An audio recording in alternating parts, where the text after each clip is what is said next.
começar. Aí o pessoal vai chegando aos poucos, né? Exato. Então, eu vou fazer a prece inicial, aí no final alguém faz para nós, tá? Tá bom. Vamos, então, nos unir através dos nossos pensamentos, pedir a Jesus, o nosso amigo, que nos ajude na compreensão destes textos que iremos estudar, de Joana e da Mari, e Amélia Rodrigues, que esses estudos, Senhor, possam servir para nos confortarmos, para que nós possamos interiorizarmos, descobrirmos os nossos verdadeiros valores, reconhecer a figura de Deus dentro de nós e, acima de tudo, nos ajudar nesta caminhada. A cada dia, a cada hora, no encontro com todas as pessoas que nós nos relacionamos, com outros amigos novos, enfim, Senhor, que nós possamos transformar gradativamente a nossa vida de uma forma mais objetiva, mais construtiva, que nós possamos, acima de tudo, acender com muita força a luz e a chama da esperança em nossos corações. É isso que nós buscamos através desses estudos e pedimos que a sua luz amorosa, tão bem narrada por Amélia Rodrigues, nos proteja e nos estimule sempre. Em nome de Deus, de Jesus, nós iniciamos o nosso estudo nesta tarde e que a paz de Deus se faça presente entre nós, agora e sempre. Graças a Deus. Graças a Jesus. Graças a Deus. Então vamos lá. Todo mundo já, hoje é o capítulo 22, todo mundo já abriu? Sim. Nascidos para o reino. Alguém quer começar a leitura? Posso começar, Marli? Então vai. Então vamos lá. Começa para nós, por favor. Nascido para o reino de Deus. Não poderia ser diferente. Aquelas gentes exaustas de sofrer, que sempre eram relegadas ao abandono como se não existissem, subitamente descobriram que a felicidade era possível de ser conquistada, encontrando-se-lhes ao alcance. Pode continuar. Desde que o reino terrestre lhes era negado, tinham o direito de anelar por aquele outro de natureza espiritual, o que dizia respeito aos céus. Aquele homem especial despertara-lhes a dignidade ultrajada, que fora esmagada pelos poderosos do mundo de tal forma que desaparecera completamente, anulando-lhes o sentido existencial à sua realidade humana. Haviam no ouvido... Até o final dessa primeira parte, por favor. Tá.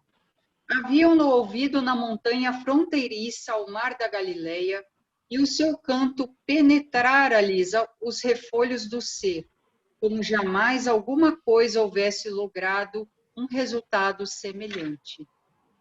A sua voz impregnara-os de doçura, e o seu porte altivo e nobre deslumbrara-os, o quanto permitia que todos com ele se identificassem.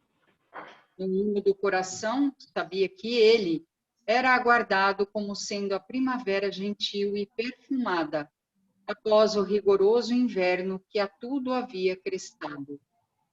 A sua mensagem, porém, ultrapassava tudo quanto antes pensavam.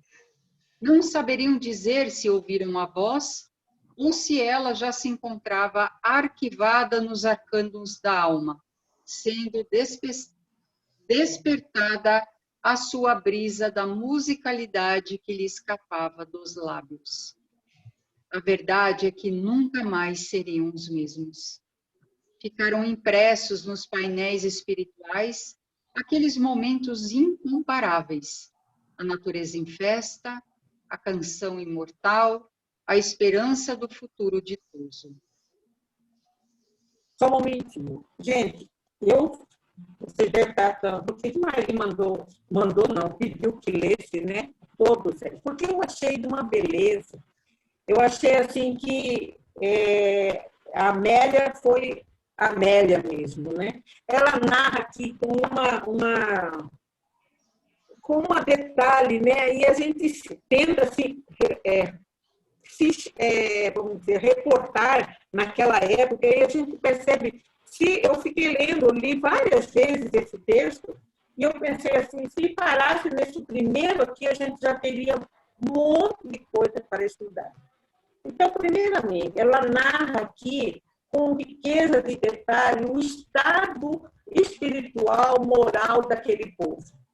Olha só, ela fala, eles estavam cansados de sofrer. Era um povo cansado de sofrer, abandonados, eram invisíveis, como se não existissem, eram invisíveis. Mas, mesmo assim, lá no fundo, eles descobriram a felicidade. E descobriram de que forma? Que a única felicidade possível era a felicidade espiritual. Então, e aí a gente vendo um pouco da história desse povo judeu, que passou por tanta... Porque esse domínio romano, do momento que eles estavam vivendo, nessa época de Jesus, não foi o primeiro. Eles já tinham sido escravizados por Egito, pelos assírios, pelos babilônios, através de Nabucodonosor. Depois o Nabucodonosor mandou que eles fossem para lá e os persas trouxeram ele de volta. Quer dizer, aí veio os macedônios, através de Alexandre. Aí, até que chegou o romano. Então, vamos dizer assim, eu fiquei vendo assim, por que será que o povo judeu foi o povo escolhido e preparado para receber Jesus? Porque o sofrimento, se a gente for analisar, aí a gente entende o papel do sofrimento, até na nossa vida, né? Como agora nós estávamos comentando, a gente está preocupado com um monte de desemprego, com uma situação de aumento da fome no país, tudo isso nos preocupa, mas a gente sabe, não que a gente deseja isso, e nem que a gente também deva ficar indiferente a isso, mas a gente sabe que esse trabalho de sofrimento é um trabalho para, vamos dizer assim, aplacar o egoísmo e o orgulho profundo que nós ainda trazemos na nossa alma. E a gente vê que esse povo judeu, para receber Jesus, eles já tinham sofrido, e então eles eram tratados como um invisível, aquele povo a quem ele mesmo disse que veio, ele veio para os doentes, os fracos, os miseráveis, é a esse que ele prometeu, porque aqueles que já estavam gozando das benécias do mundo já estavam sendo pagos, já estavam recebendo aquilo que procuravam. E eles não, eles estavam sedentos de momentos de felicidade. Aí eu achei interessante. Oi? A gente falando de flor, daí eu queria colocar... Ah, não. Tá. Então, não, tudo bem, mas eu entendo. Então, era só. Aí diz aqui, ó, aquele homem especial despertar a dignidade ultrajada. Aquela dignidade, porque a pior coisa, não sei se vocês concordarão comigo, a pior coisa que pode existir para o homem é quando ele perde a sua dignidade, como ser humano, quando ele não se sente digno. E geralmente, os dominadores, os povos dominadores, eles usam justamente de esmagar a dignidade do povo, porque aí ele perde toda a força. Né? Porque enquanto você ainda se sentir digno, você ainda tem força para lutar. Quando você pisa a dignidade de alguém, é igual você, às vezes, humilha uma pessoa. Às vezes, a gente, com a nossa atitude, com a nossa maneira de ser, às vezes, a gente humilha a pessoa. Às vezes, consciente, às vezes, inconsciente. Nem sempre a gente acha, mas, às vezes, a gente, com uma postura, a gente humilha. A gente tira a dignidade, o respeito que a pessoa deva ter para si própria. E essa era uma forma que os dominadores, como até hoje, né? Os povos dominadores procuram impor quebrar a dignidade de um povo, porque aí você neutraliza qualquer tentativa de reverter aquela situação, né? Então, aqui, ó, aí vem mais esse, havia no ouvido na montanha fronteiriça, quer dizer, eles ouviram e de repente não, a gente não gosta muito de usar essa palavra de repente, né? A voz de Jesus tocou fundo, despertou novamente a dignidade, a esperança. E o interessante que eu achei, olha só, quando ele diz aqui, o seu porte altivo e nobre deslumbrava-o. Narram, né, que Jesus tinha um porte altivo, Jesus era bonito, talvez não essa beleza exterior, mas ele trazia beleza interior que cativava as pessoas, né? E eu achei interessante, ó, permitia que todos com ele se identificassem. Quer dizer, a pessoa, e é isso que é importante, né? Quer dizer, a mensagem que Jesus traz é tão forte, quando ele diz que eu sou o caminho, né? Ninguém vai ao Pai senão por mim, porque realmente a gente acaba se identificando, não de uma forma de achar que nós temos a mesma, vamos dizer, a grandeza de Jesus, mas nós reconhecemos que mesmo na nossa pequenez, e aquele povo sentia isso, a gente pode chegar até ele, porque ele ensinou o caminho. Então, veja bem, naquele tempo, aquele pessoal já tinha sentido, mesmo que depois o negaram, mesmo que depois o crucificaram, alguma coisa, aquele alicerce foi balançado. Tanto que diz aqui, a verdade é que nunca mais seriam os mesmos. Todos que tiveram a oportunidade de cruzar com Jesus, mesmo aquele que o negavam, mesmo aquele que por conveniência, por interesses outros, nunca mais foi o mesmo. Quer dizer, tanto não foi o mesmo que o nosso mundo, né, é marcado, a nossa era evolutiva é marcada antes e depois do Cristo. Então, foi uma passagem realmente fulminante, né? E nesse último parágrafo eu achei muito interessante quando ela diz aqui: ficar impresso nos painéis espirituais aquele momento inamparável, a natureza em festa, aquela região onde Jesus optou por morar, em Cafarnaum, era uma região muito bonita, pelo que a gente lê, pelo que a gente pesquisa. E é interessante também, acho que na Boa Nova, no primeiro capítulo da Boa Nova, que chama Boa Nova também, eu estava lendo, Humberto de Campos ali conta como que foi preparado o ambiente mesmo, o material físico, até um pouco mais, eu acho que, me ajude aí, gente, a lembrar, na época de Jesus era Otávio, né, que era o César, né, o governador romano, né? Me ajudem aí. Sim, então, é isso mesmo, Marli. Isso. Então, até ele teve vamos dizer assim, uma administração, vamos dizer, mais branda, né? Houve assim, o povo romano sempre foi muito bélico, né? Isso aí a gente não pode tirar.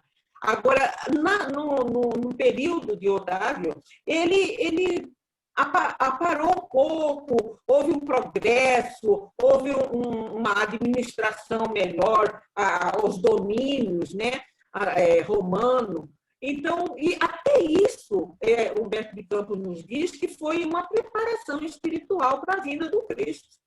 Então, como ela diz aqui, ó, momentos incomparáveis. A natureza em festa, a canção imortal, quer dizer, a palavra, o ensinamento do Cristo, a vida, porque ele não só ensinou através da palavra, mas muito mais impregnou a palavra com a ação. Tanto é que Jesus não escreveu nada e nem pediu para ninguém, olha, fulano escolheu lá um dos discípulos, né? Ó, você que vai ser o encarregado para relatar. Não. Mas é que a palavra dele era impregnada de tal energia e de tanta verdade que marcou, como ela diz aqui, momentos incomparáveis. E depois ela cita a esperança do futuro. Né? Quer dizer, é essa chama da esperança que aquele povo, como ela narra aqui, sofrido, abandonado, invisível, massacrado, desprezado, o que eles mantiveram em vivo foi a esperança. Né? Isso é importante. Sinceramente, eu li esse pedaço aqui várias vezes, sabe? E eu fiquei assim, falei, puxa vida, se parasse aqui, a gente já dava por satisfeito esse estudo, né? E tem muitos elementos aqui para a gente refletir da força e do trabalho de Jesus, né? Sinceramente, eu lembro muito da Simone, que ela comenta que quando ela estuda, às vezes ela se emociona.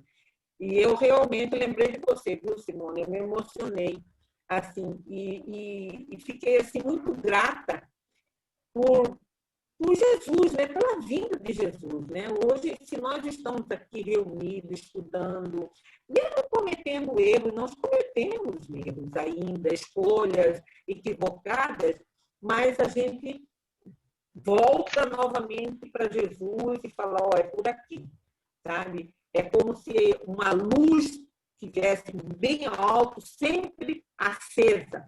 E mesmo quando a gente finge que não está enxergando essa luz, ela está lá. Basta a gente novamente olhar na direção dela e caminhar em frente. Alguém quer comentar alguma coisa a respeito dessa primeira leitura? Eu lembrei da Pax Romana, Marli. Sim. A Pax Romana no período de Otaviano, né? Otávio ou Otaviano, que já era em função, né, da vinda do Cristo, já era em função do Cristo. E você comentou aí que era um período mais calmo dos romanos, né? Caio, aqui, ó, Caio Júlio César Otávio. Uhum. Então, realmente, já era uma preparação, né, para que o Jesus já viesse à Terra, né, chegasse para a sua missão. Podemos continuar, gente? Sim. Marli, eu acho que isso que você comentou, não, eu ia só falar aqui que é importante quando a gente estuda, quando a gente lê, ou, enfim, qualquer coisa que a gente, no nosso dia, né, é importante essa conexão com Cristo, né, porque ele veio, a mensagem veio e não ficou lá, ela sempre esteve presente, como você falou, né, e a gente precisa dessa ligação, né, essa conexão. Muitas vezes a gente só consegue quando a gente se dedica mesmo ao estudo, né? Em muitos momentos, assim. Mas é uma coisa, assim, imprescindível, porque, de certa forma, nos alimenta, né? Alimenta a alma, alimenta o espírito, né? É o amparo que a gente tem, é o Cristo aí por nós, né? Ele veio por nós, e ele veio e veio. Não, né? Não foi embora, né? Ele veio e está aqui. Então, é bem legal isso que você falou. Ele veio e ainda não foi, ele está aqui ainda. Né? Ele está conosco, então a gente tem que sentir essa presença mesmo, né? É através da espiritualidade, através de uma série de coisas, né? Que é trabalhado e que ele está conosco. E aqui deixa a esperança, né? Como ela fala aqui, né? Que eles podiam não ter nada, podiam estar totalmente arrasados em vários aspectos, mas essa esperança aqui, ela não pode deixar de existir, né? Que é o que nos alimenta, é o que nos fortalece mesmo. Né? É o que nos sustenta, né? Porque e faz a gente compreender que esse estado de coisas assim difíceis, essas situações de dores, elas são passageiras, né? Elas não são definitivas, não é um estado perene. São coisas, a própria vida da gente, né? Se a gente analisar, eu estou com 64, se eu analisar esses meus 64, tem coisa que eu não lembro mais lá na infância, mas que a gente lembra, já tive vários altos e baixos, momentos que eu achei que, puxa vida, né, acabou, não vai. E, de repente, você olha para esses momentos e fala, puxa vida, nem lembro. Como que eu vivi aquilo? Como que eu passei por aquilo? Hoje, a gente, então, essa vida, e sempre a gente, mesmo que, como eu disse, às vezes a gente afasta do caminho de Jesus, né? A gente prefere escolher um caminho mais largo, né? Mas ele está sempre lá, aquela mensagem dele está lá, ó, estou aqui, viu? Eu sou o caminho, volte para mim, né? E sem julgamento, sem cobrança, volte e refaz o seu caminho. Então, essa chama da esperança, eu acho que a gente precisa nunca apagar dentro de nós, né? Alguém gostaria de continuar a leitura? Dessa vez não vai ter que ler muito, não, viu? Vai lendo aos poucos. Cafarnaum era um centro de negócios e confabulações muito importantes. Entre as grandes conquistas logradas, possuía uma sinagoga, uma alfândega e um quartel, com respectiva guarnição de soldados, ficando muito bem situada entre a Estrada do Mar, via Mares, e Cesareia Marítima, próxima a Betsaida e Corazim, ao norte de Tiberíades. Só um momentinho, Lu. Tá. Olha só, aqui a gente tem uma ideia, vamos pôr na nossa mente assim, Cafarnaum, eu andei dando uma pesquisada, não era uma cidade muito grande, alguns historiadores até dizem que ela não era nem considerada uma cidade, era um vilarejo. Uma aldeia, né? Uma aldeia. É uma aldeia. Quer dizer, há outros que não, então a gente não tem assim, mas não é uma cidade muito grande. Mas ela era importante pela sua localização e pelo poder econômico, né? E tanto ela era importante que ela tinha lá, olha só, uma sinagoga, né? Então, ali tinha os doutores da lei, aqueles que, de alguma maneira, também escravizaram, ajudavam a escravizar esse povo mais carente, né? E também aqueles que queriam fazer com que a lei judaica fosse cumprida ao pé da letra, e onde Jesus confrontou muitas vezes isso, não, porque ele sempre colocou acima da lei judaica, não que ele a desrespeitasse, mas ele colocou sempre o ser humano. Isso que é interessante, né? Então, ali havia uma sinagoga, uma alfândega, quer dizer, um lugar onde se cobrava imposto. Para se ter uma alfândega, provavelmente era uma região que produzia riquezas, né? Então, havia um interesse de ter um controle alfandegário naquela região, mesmo não sendo considerado uma grande cidade. E um quartel. Olha só, um quartel com uma guarnição. Eu lembro um texto aqui que, nesse quartel, que tinha um centurião, aquele centurião que achei interessante, né, que no quartel de Cafarnaum, que é aquele centurião que conversa com Jesus, que Jesus fala para ele que nunca tinha visto uma fé maior em toda Israel, quando ele pede que ele determine que alguém promova cura a um dos seus soldados, né?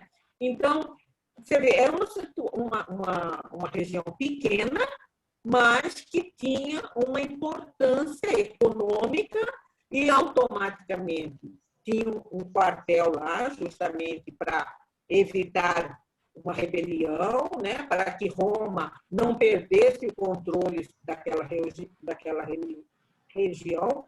Então, tinha a sua importância também, né? Pode continuar, Malu. A sua sinagoga estava sempre referta para os ofícios tradicionais aos sábados. E a festa é aberta para discussão, né? Pronto, né? É para contenda ali, né, deles. E a vida transcorria dentro dos padrões vigentes até ele surgir na praia, na praça e nas tascas, onde dialogava com os infelizes, aqueles que haviam sido expulsos da convivência com as pessoas denominadas sadias. Olha só, aqui ela já introduz a figura do mestre. Né? Quer dizer, ele não surgiu lá na sinagoga, lá tinha uma sinagoga. Ele não apareceu lá na sinagoga. Né? Ele foi lá algumas vezes, participou de discussões, como diz aqui, né? Tinha lá os sábados reservados para isso, algumas vezes ele foi lá, mas não era esse o ambiente que ele veio. É como diz aqui, ele surgiu na praça, ele falava na praça, nas tascas, quer dizer, nas tabernas, né? E ele queria receber os infelizes, porque aqueles infelizes já estavam com o terreno pronto, o mais propício a aceitá-lo, né? Então, tudo tem uma razão de ser, né? Alguém quer comentar alguma coisa, gente? Pode continuar, Malu. Sabia-se que ele hospedava-se na casa de Simão, filho de Jonas, também pescador como seu pai, seu avô, seus ancestrais. Naqueles dias, todos davam prosseguimento às profissões dos seus antepassados. Ignorava-se de onde ele viera, embora houvesse comentários em torno da sua procedência, o que, afinal, não era importante. O que realmente interessava é que aquele homem singular modificara completamente os hábitos da cidade, os anseios das pessoas, não deixando ninguém indiferente à sua presença. Só um momentinho ainda, Lu. Só um momentinho. Então, veja bem, gente. Aqui, quando eu vendo, ignorava de onde ele viera. Existia, né? Porque apesar de a gente saber que aquele povo judeu já era o mais preparado para receber Jesus e para aceitar a sua mensagem, a gente sabia que havia, como até hoje, rixas, né, entre regiões. Então, alguém pergunta, de onde esse homem veio? Um galileu? Porque havia uma rixa entre a Galileia e a Judéia, né? Lá naquela região onde ficava Jerusalém e aquela outra região. Aquela região onde ficava Jerusalém, eles se consideravam superiores àquele outro povo lá de cima. É como se a gente tivesse assim essa rixa que existe, por exemplo, aqui no Brasil, entre a parte sul e o nordeste, né? Eu lembro que eu era pequena, né, e quando nós éramos pequenos, minha família, a família da minha mãe, era de São Paulo. Então, todo final de ano, nós íamos passar Natal, Ano Novo e as férias escolares lá para São Paulo. E eu lembro que eles lá, dentro da família da minha mãe, eles falavam assim, aqueles baianos, quando queria assim, falar que uma pessoa era assim, de mau gosto ou inferior, falar aquela baianada. E eu fiquei com isso na cabeça. Depois, mais tarde, que eu fui entender que havia um preconceito. Então, toda pessoa que fazia uma coisa não muito boa, a família da minha avó falava que eram os baianos. Porque havia... Então, também naquela época havia essa rixa, vamos dizer assim, entre esses dois pedaços, né, da Galileia e na Judéia, onde ficava Jerusalém. Então, havia um certo... Algumas passagens no Evangelho que eles perguntam, quem é esse homem aí que está aí fazendo essas coisas, né? Com certo desprezo, né? Mas, mesmo assim, ele não conseguiu ficar indiferente, mesmo para aqueles que não concordavam com ele. Tanto é que ele incomodava os doutores da lei, porque, vamos dizer assim, havia um acordo muito bem elaborado entre o poder romano e esses doutores da lei. Quer dizer, assim, vocês podem fazer as suas práticas, manter os seus costumes, porque nessa parte, vamos dizer, o poderio romano foi um pouco diferente. Eles dominavam, mas eles não impunham, como o Egito e outros que tentaram impor os seus costumes. Eles respeitavam, né? Mas desde que pagasse o imposto, desde que mantesse os impostos em dias, por quê? Para sustentar toda aquela força romana, o poderio bélico do exército romano. Então, eles precisavam da força econômica daquele povo. Então, tipo assim, olha, vocês continuem fazendo as suas práticas, nós não vamos incomodar com isso, mas desde que vocês, vamos dizer assim, mantenha economicamente a nossa nação, né? A nação romana. Mas, então, continua, gente. Nas tardes formosa, quando a natureza suspirava o hálito gentil do crepúsculo, na barca de Simão ou na praça do mercado, ele aparecia e enunciava ditos que nunca foram pronunciados anteriormente. A sua voz era calma e doce, porém penetrante como um bálsamo delicado, não permitindo que pessoa alguma permanecesse indiferente. Os comentários faziam-se imediatos e a curiosidade era sempre crescente em torno dele e dos seus ensinamentos. Um momentinho, Malu. Uma coisa que me chamou a atenção, assim, ela já vem repetindo várias vezes, ó, não deixando ninguém indiferente à sua presença, não permitindo que pessoa alguma permanecesse indiferente. Então, ela está chamando a atenção aqui muito nessa mensagem da força de Jesus, né?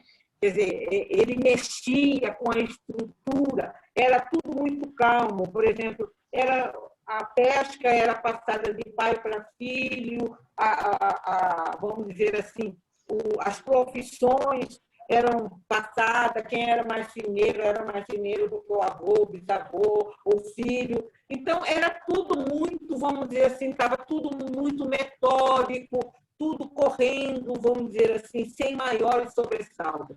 E aquele homem, né, como ela diz, o homem, ele surgiu e abalou aquela estrutura toda, né?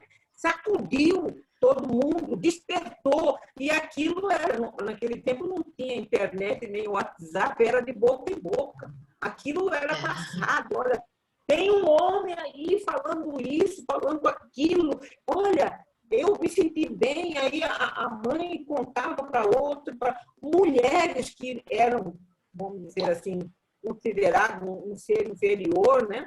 Elas puderam ir junto com seus filhos, com suas crianças, velhos, doentes, todo mundo. Então, aquilo foi passando. Tipo assim, olha, gente, tem alguém aí, olha, está falando isso, esse homem está falando aquilo, ele está ensinando o amor, olha, é bom, vamos lá, sabe? Então, era realmente um movimento, né, diferente que estava acontecendo naquela região e que nós vamos ver aqui que não se ficou circunscrito apenas àquela região. Alguém mais quer ler ou a Malu continua? O Marli, ou amavam o que ele falava ou odiavam, né? Sim, indiferente não ficava, né? Dependendo do que ele dizia, tá me ajudando. Se fosse um poderoso, não, esse aí tem que morrer, tá me prejudicando. Sim, exatamente. De uma forma ou de outra, ele incomodava, né? Exatamente. Naquele povo sofrido, que ela narra lá no primeiro texto, ele despertou a esperança, a chama novamente, devolveu a dignidade, né?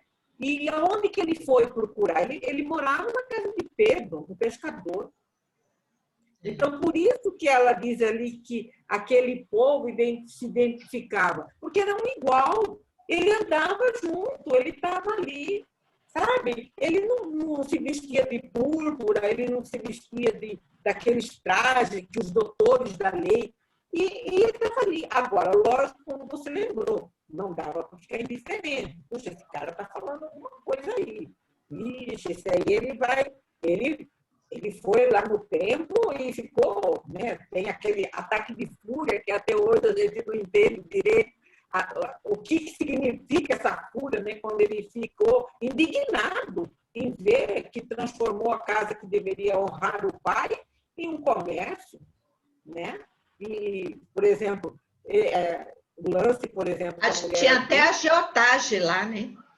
Até agiotagem tinha ali. Sim, sim. E, por exemplo, ele exalta aquela mulher que colocou uma moedinha e faz uma comparação, olha essa aqui, né? Quer dizer, ele exaltou. Então, aquele que colocava um monte para aparecer, olha, eu sou bom, né? Como aquele que bate no peito, eu não sou como esse publicano, como esse, né? E ele, então, logicamente, aquele que colocava um monte de coisa, um monte de moedas, né? Oferecia grande coisa, ele também, por trás daquele gesto, ele estava também conseguindo outras coisas de forma irregular.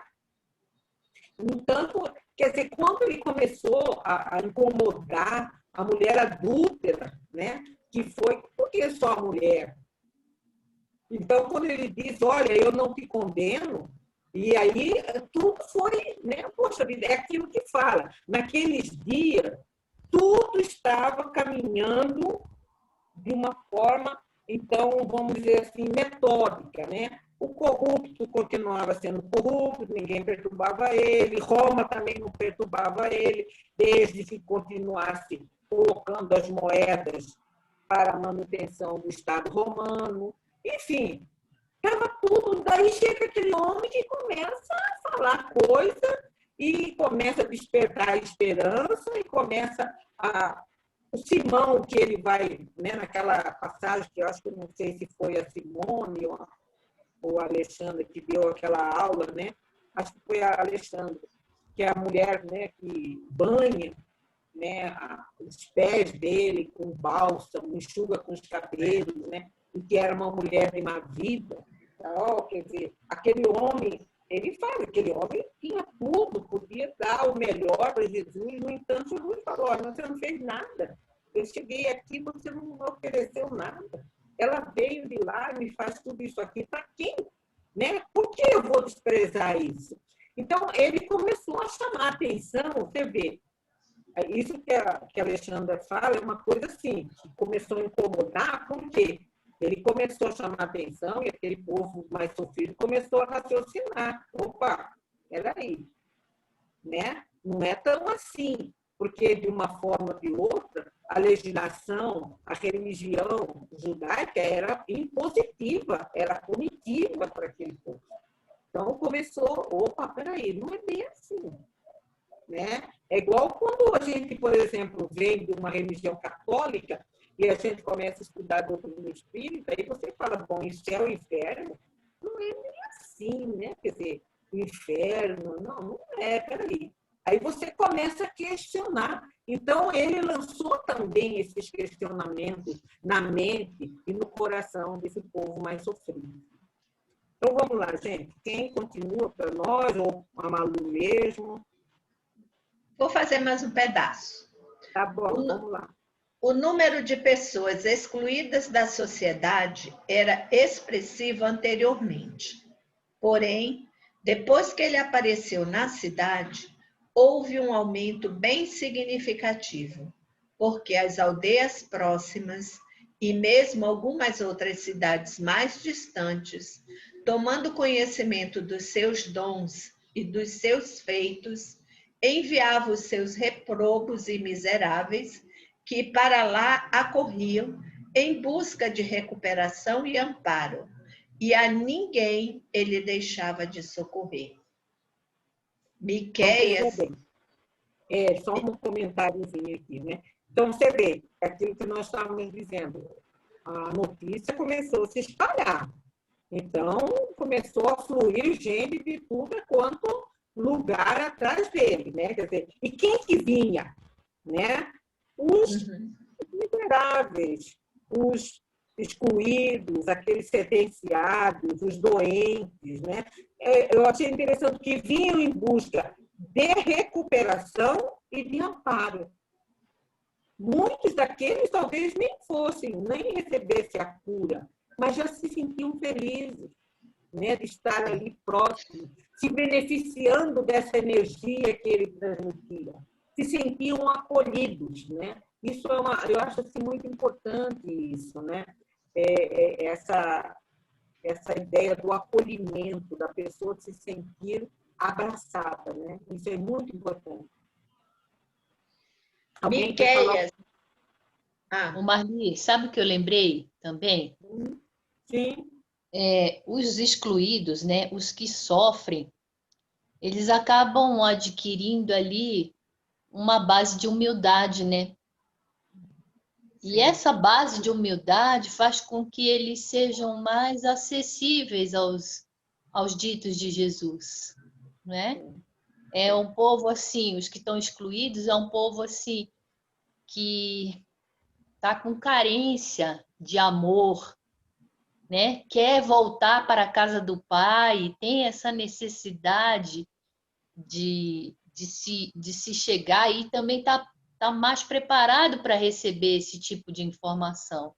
Diferente de quem, por exemplo, não sofre nada e que está tudo bem, e a pessoa se considera autossuficiente na vida.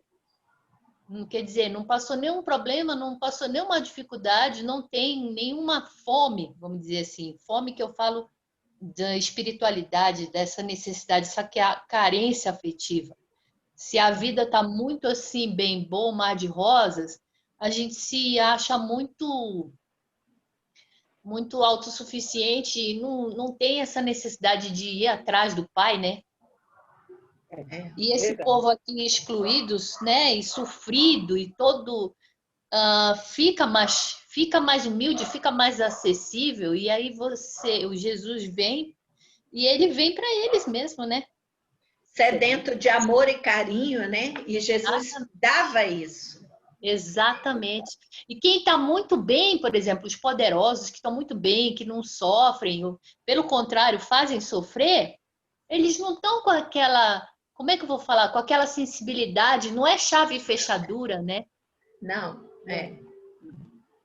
porque geralmente a pessoa, não todos, né, gente? A gente também não pode generalizar, porque hoje a gente sabe que o poder, a autoridade e a própria riqueza são vamos dizer assim, testes grandiosos para os espíritos, né?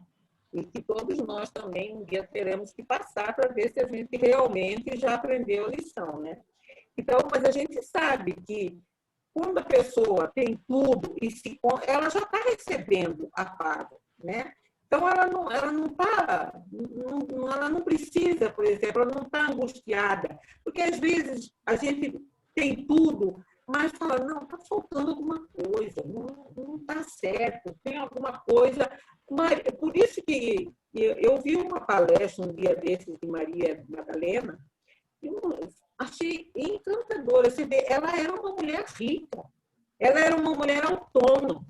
Ela não, na verdade, ela não era considerada uma prostituta, como depois de um certo tempo começaram a atribuir a atitude dela como uma prostituição. Ela ficava com os homens porque ela gostava, ela queria aquele tipo de vida. E ela, no entanto, ela não era feliz. Ela tinha uma angústia, ela tinha crises de ficar, conta que ela se trancava, ela ficava trancada dias, horas. Depressão, né? Ela tinha muita depressão. Por quê? Porque ela sentia, mesmo com todo aquele aparelho para a época, e por ser mulher, ela era uma poderosa, né?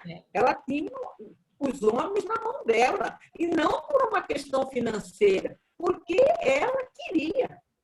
Então, mas mesmo assim ela sofria, ela tinha depressão, como o Malu disse, ela ficava horas ali, quando ela tinha essas crises, ela ficava trancada, ela não queria receber ninguém, às vezes ela não queria nem se alimentar, Então, ela tinha sede, vamos dizer. Acho que ela era, nesses momentos dela, diz que ela era bem obsidiada, né? Sim, Nesse sim. momento que ela Lógico, ficava. aí havia um processo obsessivo também, né?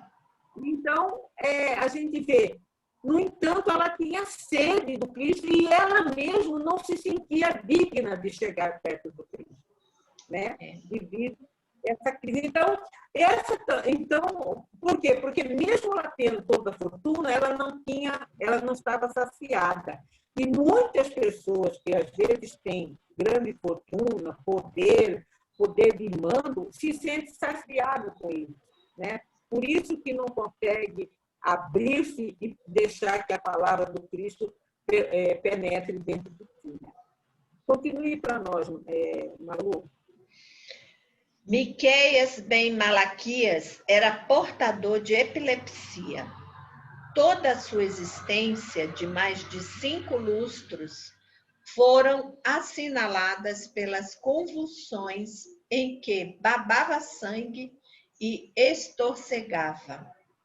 E debatia, né? Considerado incurável e louco, fora deixado à míngua em casebre miserável, exposto a todo tipo de descaso e sofrimento. Nos seus momentos de lucidez, ele percorria as ruas mendigando ou fazendo favores que eram recompensados com as migalhas alimentares com as quais sobrevivia. Também era tido como portador de demônios, tal a força cruel que o submetia durante as crises diárias do seu infortúnio. Quase todo. Aqui ele era um moço, vamos dizer, para hoje era até jovem, né? Porque 5 lustros são o quê? Lustro é 5 anos, né? 25 anos de idade, né? Lógico, para aquele tempo, talvez o nível de existência era menor, né? Mas, então, ele era um abandonado, epilético, que era tido como o portador de demônios, quer dizer, a gente sabe que são processos obsessivos, né? E ele tinha crise diária, você imagina, diariamente ele era uma espécie de possessão, né? Em que os espíritos dominavam de tal maneira que ele tinha crises e foi abandonado. Mas você vê que ele tinha lances de lucidez. Ele também tinha, mas só que era muito raro. Então, ele se alimentava de alguma coisa que davam para ele e ele tinha as crises quase que diárias, né? Esse era o quadro deste homem. Vamos lá, gente. Quase todas as pessoas conheciam-no e, já acostumadas ao seu fadário, nem sequer compadeciam-se da sua desdita. Só um momentinho, olha, espera um pouquinho. Eu quis marcar isso aqui, quer dizer, é uma coisa que me chamou atenção, fiquei pensando sobre isso, né? A gente acaba acostumando com as coisas ruins, né? E a gente acaba se tornando, às vezes, indiferente. Aquela situação vira um quadro tão corriqueiro que a gente já não liga. Às vezes a gente passa por mendigo todo dia na rua, aquilo já passa aquele montuoso de trapo que está ali, a gente só desvia do lugar e vai embora. Muitas vezes a gente não tem nem um olhar para ver como é que é a cara, nem sabe. E isso aqui fez assim que até hoje somos assim, muitas vezes. A gente acostuma com aquilo, com aquele quadro, com aquela situação negativa, que aquilo passa a ser natural. A gente não se dá nem o gosto de se dignar diante de um sofrimento. No primeiro momento, nos choca, depois aquilo vira uma coisa cotidiana, né? Uma coisa banal. Então, era mais ou menos o que o pessoal já acostumou com aquele monturo de gente esfarrapada ali, e que só desvia, né? Só desvia do andar e continua lá, não se preocupando com nada, né? Isso aí me fez pensar um pouco. que em alguns momentos a gente também age dessa forma, né? Às vezes é uma pessoa doente, às vezes é um próprio familiar que precisa, às vezes, um pouco de atenção. Ah, o fulano é assim mesmo, pronto, deixa para lá, né? É uma indiferença que, às vezes, a gente coloca dentro de nós até para a gente nos brindarmos, né? Para a gente não ter que mexer, não ter que agir, né? Então, a gente fica, é assim mesmo, é assim, vamos lá. Vamos lá, Malu.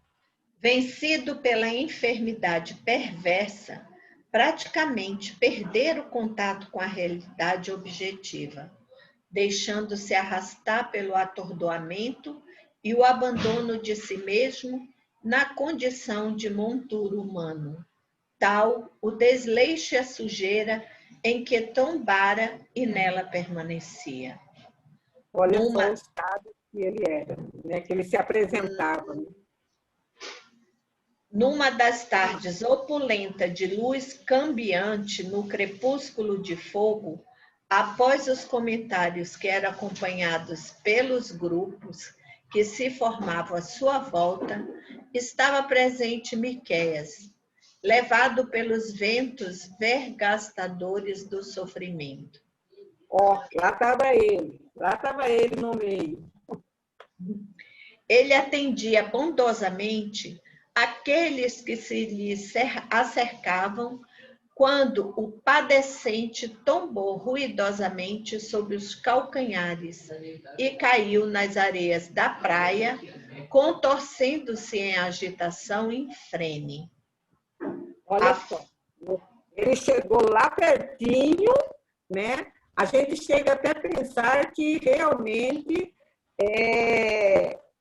os obsessores, no fundo, às vezes nem queria que chegasse muito perto, né? Porque sabia que ali acabaria tendo um embate, que Jesus, mas mesmo assim, vamos dizer, impulsionado por uma vontade, talvez inconsciente, ele se aproximou de Jesus. Provavelmente até os obsessores nem enxergavam Jesus, né? De tão mal que eles estavam, né? Que eles não deviam nem enxergar a luz de Jesus, né? Mas às vezes eles poderiam até perceber uma energia contrária à que eles sentiam, né? Isso, então, porque eles queriam talvez até que se afastasse, mas aquele moço chegou até Jesus. Vamos lá, gente. A face congestionada, a sudorese abundante na palidez mortuária que o tomou, ele produzia ruídos estranhos entre os dentes cerrados, nos lábios arroxeados, que logo se adornaram de espuma como rajas de sangue. Os olhos estavam quase fora das órbitas e o seu sofrimento era confrangedor. O mestre acercou-se ante o grupo, que se afastou assustado e com medo, e, abaixando-se, pareceu envolvido por uma peregrina luz que mais o embelezava, pondo-se a falar-lhe a princípio docemente, para logo depois, com energia e sonoridade. Espírito imundo, por que afliges o teu irmão de maneira desnaturada? Olha só, ele atingiu o ponto, né? Ele pegou ali, espírito imundo, por que você faz isso? O seu irmão, olha os termos que Jesus, isso aqui é uma reflexão, né? Quando mesmo os chamados espíritos imundos, vamos dizer assim, tanto encarnado como desencarnado, é nosso irmão. Isso é uma coisa que a gente tem que ter sempre em reflexão. Muitas vezes a gente condena, aponta o erro a uma pessoa que comete um delito, ao mesmo obsessor. Às vezes a gente trata o obsessor como se fosse um inimigo, mas às vezes foram nossos parceiros, né, de anterioridade, e que é nosso irmão. Isso é uma coisa que me preocupa muito, sabe? Quando eu, às vezes, vejo noticiário assim, e que eu vejo essas notícias com esses crimes bárbaros, ou mesmo que a pessoa roubou milhões, que desfalcou, que prejudicou, eu falo, essa pessoa é meu irmão. Ela é filho de Deus também, tanto quanto aquele que está sofrendo a consequência daquele delito. Então, ele diz, por que você faz isso? Ele é seu irmão. Continua, Malu.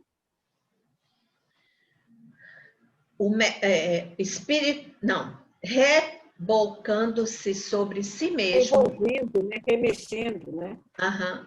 O enfermo estrugiu uma terrível gargalhada que mais atemorizou os circunstantes, enquanto redarguiu zombeteiro. Ah, que temos contigo, Jesus Nazareno? Olha só. Então, eles sabiam com quem eles estavam conversando. Lidando, né? Tanto que identificou. O que temos contigo? Quer dizer, o que temos contigo? Ele não faz, ele não faz uma pergunta, ele faz o que temos? De uma forma zombeteira. Ah, por favor, o que nós temos com você? Para. Quer dizer, enquanto eu estou aqui levando... Estou no meu trabalho, né? Você vem atrapalhar? Fazendo desmontando, quebrando a dignidade, levando esse cara a ser um farrapo humano. O que eu tenho com você? Você fica aí falando as suas palavras bonitinhas. Tá? O meu negócio é outro. O que eu tenho com você? Ele não é uma pergunta, é uma afirmativa cínica. Né?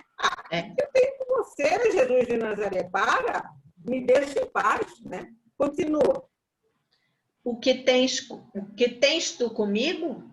O meu caso é com ele e não contigo.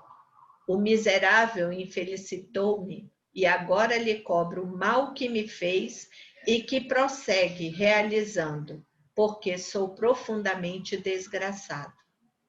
Só um momentinho, olha só aqui, né, o processo obsessivo, né?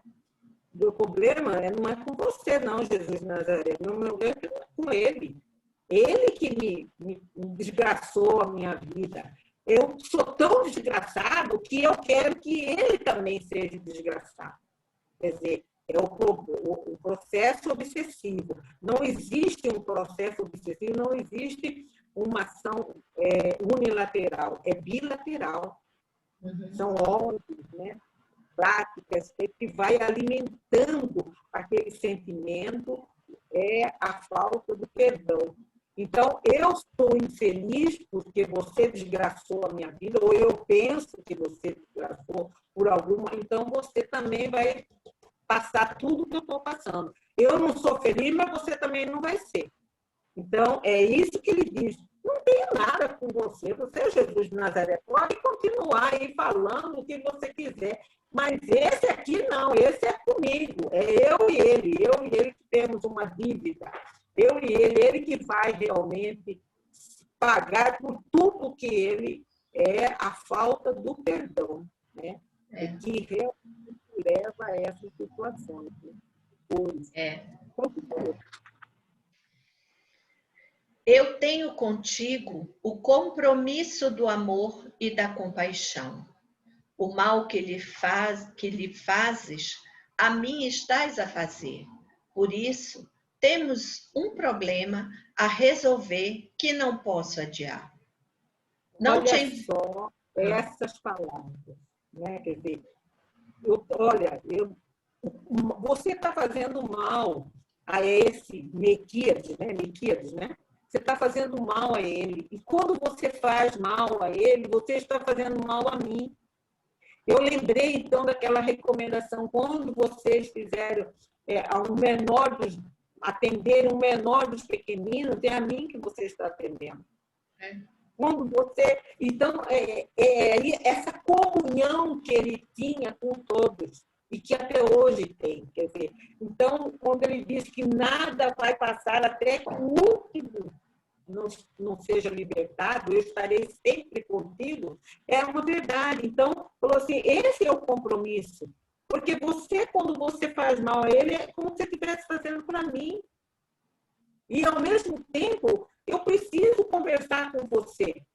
Porque o que é essa comunhão que ele tinha, independente da situação. Todos eram seus irmãos menores. Mesmo esse obsessor era irmão. Olha, vamos lá, né? Bom, ele questionou, ele mexeu com a estrutura do obsessor quando ele pergunta: por que você está fazendo isso?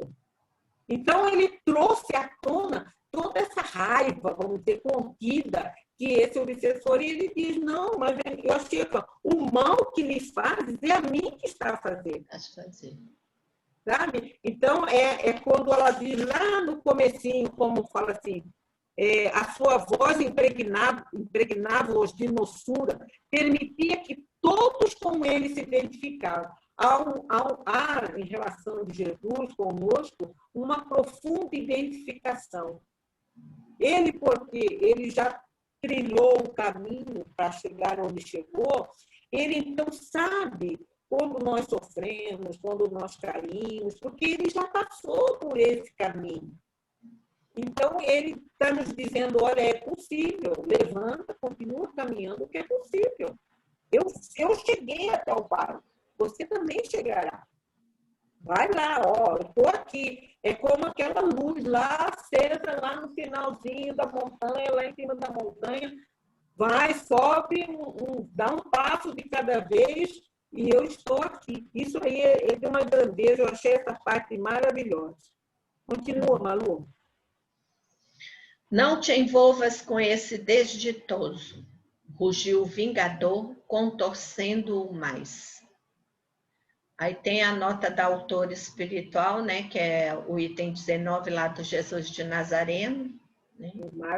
Marcos. Aí ele fala aqui, né? Afasta-te dele, eu te ordeno, e não lhe faças mais nenhum mal.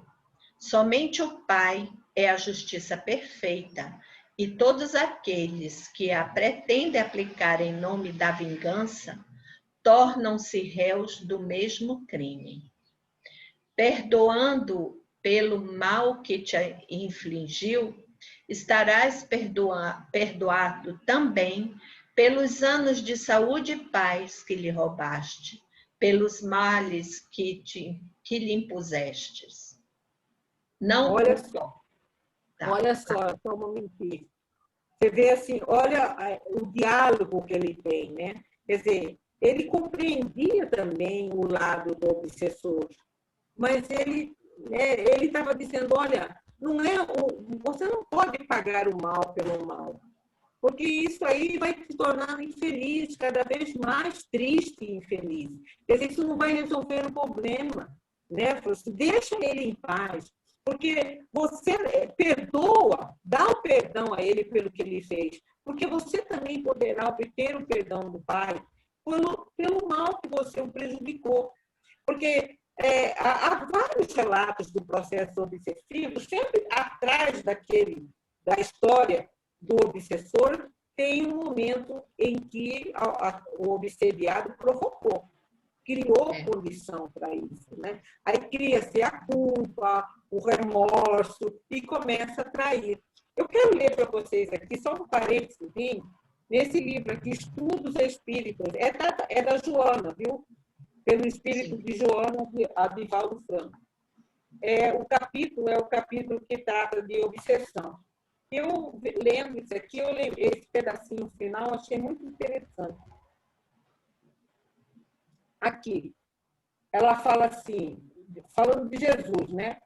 Tornou-se também o Senhor dos Espíritos. Jesus tornou-se também o Senhor dos Espíritos, penetrando os meandros das mentes obsediadas e arrancando de lá as matrizes fixas, por meio das quais os espíritos impuros se impunham àqueles que lhe estavam jugulados pelos débitos pesados do pretérito. Quer dizer, Jesus se tornou, como ele era amigo do Mequias, mas também era amigo do obsessor. Aí ela continua aqui. Não libertou, no entanto, os obsediados sem lhe impor a necessidade de renovação e paz, por meio dos quais encontraria o lenitivo da reparação da consciência maculada pelas infrações cometidas. Nem expulsou desapiadadamente, como ele está fazendo agora, os cobradores inconscientes. Antes, entregou ao Pai, a quem sempre exorava a proteção em inigualável atitude de humildade total. Então, assim como ele atendia os obsediados, ele também não esquecia dos obsessores, que eram infelizes e sofredores tanto quanto, né? Continua, Manu. Gente, por favor, alguém quer comentar alguma coisa?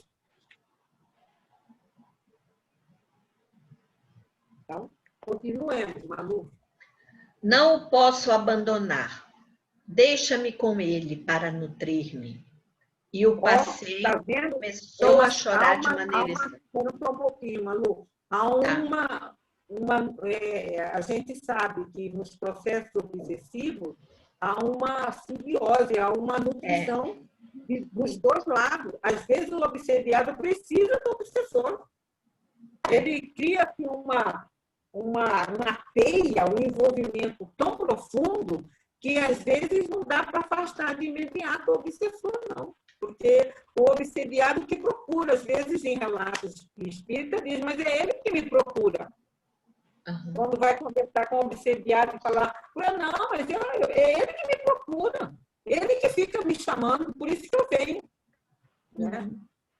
E há uma nutrição energética entre as duas personalidades, tanto do obsediado como do obsessor. Vamos lá. E o paciente começou a chorar de maneira estranha. Ninguém tem o direito de vampirizar as forças do seu irmão sob pretexto algum. Vai-te dele e meu pai te nutrirá. Olha só. Pode continuar, vamos terminar. Tocando a cabeça do enfermo que se debatia dolorosamente na areia, Jesus determinou: vá em paz, os teus pecados serão perdoados, porque és profundamente infeliz, agindo sem compreender a razão salvadora do amor. O paciente estremeceu, agitou-se e o espírito impuro o abandonou. O grupo, assustado, olhou o obsesso que se levantou ainda aturdido, amparado pela misericórdia do mestre, que lhe distendeu a mão em apoio. Os olhos tornaram-se brilhantes e o rosto acerenou-se. Miqueias ben Malaquias afastou-se dali, caminhando vagarosamente, nascido de novo, agora para o reino de Deus. A noite suave desceu, salpicada de estrelas, e as pessoas demandaram os seus lares, mudas de assombro e de alegria. Então, olha só, gente, né? Você vê aqui nesse pedaço, ele está afirmando, quando ele diz aqui, deixe-me com ele para nutrir-me, ele diz, mas quem vai te nutrir é Deus, né? É o Pai. Esse sim te dará. E, na verdade, vocês dois são infelizes, né? Um, por ter cometido alguma coisa que ele não conseguiu perdoar, e o outro por ter infligido aquele estado deprimente, né? Que provocou até o abandono do Mequias, né? Então, a gente vê assim, eu achei interessante quando ele diz, os teus pecados serão perdoados, porque és profundamente infeliz. Quer dizer, quando a gente sabe que será perdoado, é que você terá uma nova oportunidade de recomeço, de reparação, né? Quer dizer, o perdão vem através, vamos dizer assim, do trabalho que nós fazemos, né? Isso me faz assim, refletir, que às vezes a gente reclama de certas situações que vivemos, que não é das mais perfeitas, circunstância que a gente gostaria, mas é a oportunidade do perdão, vamos dizer assim, de Deus, da justiça divina, através do seu perdão, está fazendo na nossa vida, né? Fazendo com que a gente reflita, analise aquela situação e passa, e supera. A coisa passa e supera realmente. Né? Então, gente, esse é o assunto. Alguém quer comentar? Ah, só uma coisinha. Vocês viram agora aqui no final a razão do título, né? Nascido para o reino de Deus. Quem era nascido para o reino de Deus? Quem foi nascido para o reino de Deus, né? O Mequias, né, aqui. É o Messias, né? E todos nós, né, de uma maneira... Ele, como diz aqui, ele afastou-se dali caminhando vagarosamente, nascido de novo. Então, aquele inferno, vamos dizer, que ele vivia, foi substituído por um momento de paz, de serenidade, né? Um novo momento, né? Ele realmente renasceu. Logicamente que ele teria todo um recomeço novamente, praticamente ele era novo ainda, né? Então ele tinha todo um histórico ainda para caminhar. Mas o reino de Deus estava estabelecido dentro de si. Isso que é importante. Algum comentário, gente? Não. Da minha parte, não. E das outras partes. Olá, meninas, vocês estão aí? Tudo certo, Mali. Então, tá bom. Agora,